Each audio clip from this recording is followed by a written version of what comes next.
Kakati ebyo twebaza Katonda ennaku z'omwezi nga 19 olunaku olusukka enkya bw'awulira ng'okyalimu aka Thomas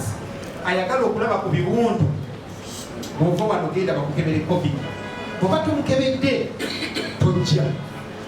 tujja kukunyumiza ebigenda okukola ki ssaawa 4 mbaagala nga mutiise ku geeti ya State House ente